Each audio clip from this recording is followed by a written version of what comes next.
की, राम साहब पीर की। ठीक है, अब 2 मिनट पीछे जिंदाबाद मतलब बात सुन लेना खाली 2 मिनट है ना। राजनाथ से बहुत आपका स्नेह मेरे साथ रहा राजना गांव का। वकील साहब जोधाराम जी, हाँ, सरपंच साहब अब है। हाँ राम, यही तो मैं देख रहा हूँ यार, मेरे सरपंच साहब ये लग रहा है दिल्ली के नेता की तरह। देखो इनकी ड्रेस। साहब मैं तो थाने भेजवाई कोशिश कर अरे तो रहा ले, माँ की दाल गड़बड़ है। अरे सरपंच साहब की ड्रेस और रामजी सरपंच रामजी जी है तो थे था सरपंच ने मार्गन भेजा था मैं तो मैं तो पूर्ति कर दी वैसे नहीं मिले कब ना रामजी जी। सब फोन थके ही लिए। ऐसा ही हुई मारी एक दो। हाँ मुलाकात को नहीं लेकिन थके लिए आज बहुत बड़ी एक वैसे। मुलाकात मेरी हुई, लेट हो गया। बेटर पक्का बेटर पक्का 100%। इस गांव के अंदर पिछली बार भी जब आया आपने लोकसभा के चुनाव के अंदर राजना पंचायत में अच्छे वोट आपने मुझे दिए, एमपी बनाया। और सांसद बनने के बाद मेरे सामने विकल्प था, या तो मैं सत्ता के अंदर शामिल होता और ये जो किसान देश में साथ दे रहे थे, बहुत बड़ा किसानों का आंदोलन हुआ और किसानों का मैंने साथ दिया, सत्ता को ठोकर मार के किसानों के लिए सड़क पर बैठा। और ये उत्तर भारत के अंदर दो ही, अकाली और राष्ट्रीय लोकतांत्रिक पार्टी। दूसरा, जब सेना को ठेके पे दिया, छोटे भाइयों की चिंता अगर किसी ने करी और उसका विरोध अग्निवीर का देश के अंदर किया, तो आरएलपी पार्टी ने अग्निवीर अग्निपथ का विरोध किया। जोधपुर में 2 लाख जवानों की रैली और झंडे के साथ आंदोलन किया। ऑल पार्टी मीटिंग लोकसभा के अंदर बार बार मामला उठाया, चाहे पहलवान बेटियों का मामला हो, चाहे लोकसभा के अंदर तमाम देश के प्रदेश के मुद्दे, दलितों पर बढ़ते अत्याचार की बात हो, प्रदेश में पेपर लीक की घटनाएं, चाहे सस्ती बजरी की बात हो, स्टेट हाईवे टोल मुक्त करने की बात हो, आम आदमी गरीब आदमी कैसे आगे बढ़े और किस तरह प्रत्येक व्यक्ति को सरकारी सुविधाएं मिले, मेरी तरफ से मैंने पूरा प्रयास किया। और नागौर का सम्मान मैंने देश के अंदर बढ़ाया संघर्ष करके। कर्ज माफी के आंदोलन को देश में हवा दी। एक मुक्काली मत बताओ, वो तो वीडियो चला दीजिए। ये तो वो ठोका जा रहा है यहाँ। अभी जो चुनाव है, हम आमने सामने दोनों कैंडिडेट लड़ रहे हैं और इस प्रत्याशी को 2009 के अंदर हम सब लोग लाए थे, तब मैं बीजेपी पार्टी के अंदर हुआ था। मेरा वसुंधरा झगड़ा हो गया और कांग्रेस वालों ने कहा और मैंने मदद करी, लेकिन 14-19 का चुनाव आपके सामने था। मेरी एक ही शिकायत उन लोगों से कि वो वोट लेने के बाद वापस नहीं दिखते और अभी भी वो लोगों के साथ भेदभाव, टेलीफोन खुद नहीं उठाना, नौकर को मैसेज देना, मैडम का मैसेज है। अरे बड़ी मुश्किल से देश आजाद हुआ भाई, स्वतंत्रता मिली, कौन से मैसेज आप देना चाहते हो। और अब उनके साथ जो रिचपाल जी और उनके दोनों के जो भाषण आ रहे हैं और जगह वीडियो आ रही है, मन लागे थे माँ का भाषण बढ़िया कौन लागे है ना, टाबर भाई लागे रिचपाल ला रिचपाल जेल जैन का आई तो मैं कह रही हूँ अब बार हटते गए काले वाला और आएगा था ना बाड़ो आगे भाई तो बहुत ही गंदा और बोलगा माँ तो खराब होगा। मांगो तो ज्योति पास में बैठती, रिचपाल मिर्दा गाड़ी क्लोज करते हैं और ज्योति कहते चाचू एक डायलॉग और मारो। देखो ये जिला ने कहीं समझ रहा क्यों बताओ मैंने, है ना। थोड़ा अपना मान सम्मान स्वाभिमान भी तो होगा नागौर का। लोग हंसी उड़ाते हैं बाहर के जिलों के अंदर कि नागौर वाले क्या इस तरह गाली देते हैं और लोग ताली बजाते हैं। वो पुराने जमाने के अंदर छोटी मोटी कोई हमारे नेताओं से राजस्थान की एक भाषा के हिसाब से कभी बात निकल जाती होगी, लेकिन कंपटीशन करने लगे। 5 करोड़ रुपया ज्योति मिर्जा खर्च करना भूल गई अपने बजट का, वो मैंने करवाया खर्च। वही तो सारी बातें रिकॉर्डेड बातें। 5 साल एमपी रही, अपने संसदीय क्षेत्र में 1 रुपया दिल्ली का खर्च नहीं कराया।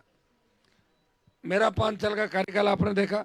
2 साल कोरोना में निकल गए। कोरोना में जब इंसानियत दम तोड़ रही थी, मैं आपके बीच खड़ा था, छोड़ के नहीं भागा। जब ऑक्सीजन के सिलेंडर के लिए तड़प रहे थे, मैं बीच में था। ज्योति कोरोना के अंदर मुझे खुद को ही नहीं पता कि ज्योति गई कहाँ थी। लोगों के पास नंबर नहीं है, घर का पता नहीं, अता नहीं। सिर्फ इंडिया बुल्स जेल में नहीं चले जाएं, इसलिए पार्टी ज्वाइन कर ली। मैं इसके अंदर लंबा चौड़ा नहीं जाऊँ, इतना ही मेरा निवेदन है कि अगर आप अब सुनो, अगर आपको ये हो कि भाई हमारे एमपी को हमें ढूंढना है, हमारे एमपी को सड़क पर बिठाना है, संघर्ष कराना है, तो कोई भी व्यक्ति सर्व समाज ने अगर मुझे याद किया राजस्थान के अंदर, और मैंने किसी को मना नहीं किया, और प्रत्येक व्यक्ति की लड़ाई लड़ी, किसानों की लड़ाई लड़ी, और एक बच्चों को भी नई दिशा के अंदर आपसी झगड़े खत्म करके एक नई दिशा देने का प्रयास किया। ये मेरी हमेशा से आदत रही, और 24 घंटे आपके बीच में रहा, 24 घंटों की जन सुनवाई करी। परिणाम ये हो कि नागौर विकास के पथ पे आगे चला। भाइयों, ये आपके एमएलए साहब 2 बार विधायक आपने बनाया, ये आप प्रयास कर रहे हैं, और आप एमपी मुझे बना दोगे, मैं आपको विश्वास दिलाता हूं कि पिछले बार के जितने भी काम नागौर के अंदर बच गए, पिछली बार तो आधा समय कोरोना के अंदर और 4-6 महीने साल भर के 7 के अंदर ऐसे ही निकल गया, और फिर आंदोलनों में और संघर्षों में निकल गया, लेकिन 5 साल के अंदर इस जिले के अंदर इतना विकास करेंगे, आपके गांव तक दिल्ली का विकास पहुंचेगा, ये मैं आपको विश्वास दिलाता हूं। एक मिनट, बड़ी डिमांड एक पानी की टंकी की है, मैं आपको विश्वास दिलाता हूं। नाला सरपंच साहब बता रहे हैं, टंकी थे बना दी। अब अपना दोनों नारेदार थोड़ा भेड़ा ही है रुपया। टंकी की जिम्मेदारी तो आपकी उसी। टंकी की तो घोषणा कर दी मैंने, बना भिड़ते ही बना देंगे, ठीक है। टंकी के तो अपने हाथ में, एमपी के हाथ में टंकी है, और मैं तो चाहता हूँ जितने प्रत्येक गांव, बड़े गांव में टंकियों की बहुत बड़ी आवश्यकता, पानी की सप्लाई नहीं हो रही बिना टंकियों की। एक टंकी बना दी, 6 गाँव को जोड़ दिया, पानी नहीं पहुँच रहा है, फायदा क्या। आप चिंता नहीं करें, टंकी भी बनाएंगे। नाले के एमएलए साहब कह रहे हैं जहाँ भी कम ज़्यादा पड़ेगा, हम प्रयास ये करेंगे कि जितना ज़्यादा विकास हम कर सकें। और एक बात अब की बार कह के जा रहा हूँ कि पिछली बार जीतने के बाद मैंने कार्यक्रम बनाए कि पंचायतों में जाना है, कोविड आ गया साहब, और कोविड आने के बाद 20-21 में कहीं नहीं जा पाए, 19 आपके सामने थी सारी बातें। इसलिए लोगों ने ये भी मुझे कहा कि बाद में तो साहब खूब आया, तो आज मैंने कहा कोरोना हो गया था भाई, बंद हो गए थे सारे, मोदी जी घंटियां बजाई थी कोरोना में लोगों को, काई करवाया, 1-2 घंटियां बजवाई, मोमबत्तियां जलवाई, तालियां बजाई। आज बाड़मेर में जार कह दियो कि रामदेव जी महाराज तो कश्मीर में जन्म हुयो मांगो, ये करियो, वो कश्मीर में हुआ। यार एक बात है, झूठ तो घना ही बोलिया देश में, आऊँ ज्यादा तो शायद महाराज साहब बताओ कौन झूठो को। और जिला में अगर झूठा में नंबर आवे तो रिचपाल जी ने अपने 3-4 बेटा ही है आखिर ज्योति जी की भतीजी है, जो जानो ये अगली बात। मैं इतना ही विश्वास आपको दिलाता हूँ, इस पंचायत के विकास में लाडनू को विकास के पथ पर आगे लेके जाएंगे। मुकेश जी को आश्वस्त करता हूँ, पिछली बार मैंने खींवसर, डीरवना, परबसर, मेड़ता 4 केवी स्कूल खुलवाए, अभी इन्होंने शिकायत करके रोक दिए थे, वो चारों चालू हो जाएंगे। अगली बार लाडनू में जमीन जगह हम तय कर लेंगे कहाँ चाहते हैं, एक केंद्रीय विद्यालय लाडनू में भी खुलवाएंगे, ये मैं घोषणा करके आपको बीच जा रहा हूँ। आप सब साथ रहें, सहयोग करें और आगे बढ़े। थोड़ी खांसतान ज़्यादा इस गांव के अंदर मैंने देख रहा, घड़ी बेया नहीं, अरे बेया नहीं, रोज लपड़ा बहुत आता है डीसा की मीटिंग में यार, कम रखो, बस कम आप ही हुई, धीरे धीरे समझ बेया तो कम नहीं होना चाहिए, सुनो, बट ज़्यादा भी नहीं होना चाहिए। आंखों दड़बड़ और पातो आता ना सही हो जाना चाहिए, दिन आंखों दड़बड़ कर शाम का कर लेना, क्योंकि अब अपने को सबको मिल के साथ चलना। खैर ये मैं सरपंच साहब को आश्वस्त करता हूँ, एमपी कोटा भी जो आएगा, आप जितना कहेंगे कोई कमी हमारे, कोई मोदी पूरा छीन भी ले तो 12 कटों लियार दे दें, थाने कमी। सरपंच साहब को बहुत बहुत धन्यवाद। और देखिए सरपंच साहब की मेरी फ़ोन पे बात, तो एक बार मिले थे, ये दूसरी मुलाकात है, मैं इनको धन्यवाद देना चाहता हूँ। बहुत अच्छा कार्यक्रम आपने कराया, और बहुत अच्छा सब लोगों ने, वकील साहब ने, सब ने सहयोग किया, पूरे सर्व समाज और गांव ने, पंचायत ने सहयोग किया।